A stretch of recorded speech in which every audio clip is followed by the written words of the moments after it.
Amado Vera Hernandez was born in Hagonoy, Bulacan but grew up in Tondo, Manila, where he studied at the Manila High School and at the American Correspondence School. While being a reporter, columnist, and editor of several newspapers and magazines including Watawat, Mabuhay, Pilipino Makabayan, and Sa Pagitan, he also honed his poetic craft.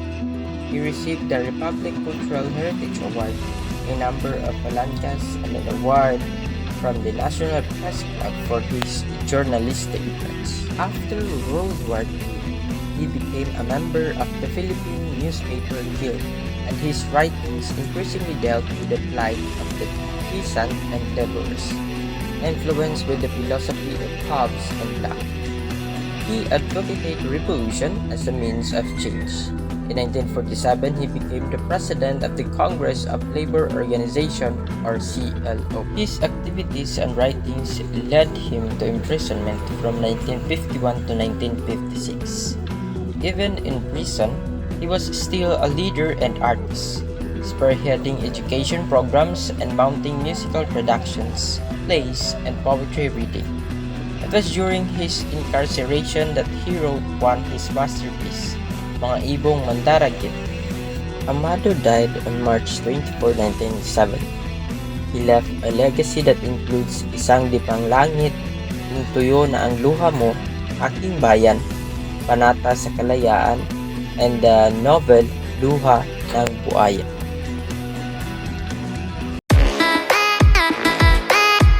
The novel begins in September 1944, when the weakening of the forces of the Japanese Empire in the Philippines can be felt. The activities of the Filipino guerrillas are getting stronger and are helped by the Filipino soldiers from the Commonwealth of the Philippines Army in Luzon.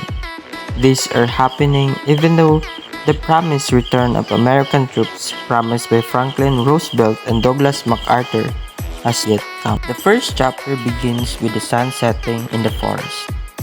Mando Plaridel and his two other companions reach the hut of Tata Matias in Sierra Madre mountain range. Tata Matias is a former revolutionary who fought against the Spaniards and Americans. Mando's companions are Caryu and Martin, who were also fellow guerrillas. They are fleeing from a field struggle against Japanese soldiers who attacked their camp in Sampitan. It was about 3 or 4 months ago when Mando last visited Tata Matias' residence. During Mando's last visit to Tata Matias, they were able to exchange issues regarding their own problems and even about their beginnings in the movement.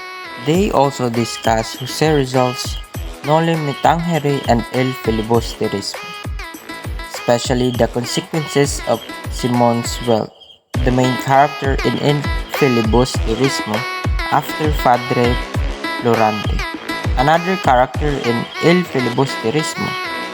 According to Tata Matias, Simon's wealth could have been used to supply the needs of the guerrillas.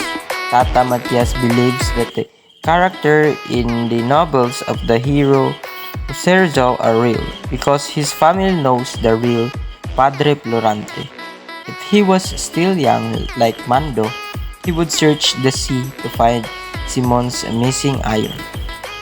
Tata Matias also believed that all heroes aside from Jose Rizal, Andres Bonifacio, and Apolinario Mabini should be role models for the Filipino people. Mando finds Simon's treasure from the ocean near Atimonan with the help of a map provided by Tata Matias. But despite this good fortune, Caryu and Martin die. Caryu is attacked by a shark, while Martin, wanting to claim the discovered wealth for himself, dies at Mando's feast. After the war, peace returns, but so does the old ways of rich and landed. That is why the social subject presented to the government, the hacenderos and the merchants of the associations of farmers in the fields and the workers in the city do not disappear. Mando immigrates to sell the riches. but not before founding a newspaper, Kampilan.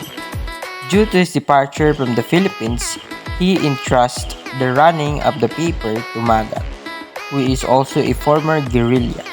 The printing press ran with the help of other former guerrillas such as Tata Matias, Andres Rubio, and Dr. Sabio. Dr. Sabio, a former teacher, promises Mando to disseminate the things taught at the Freedom University or University of Freedom, which was also established by Mando for the benefit of the youth.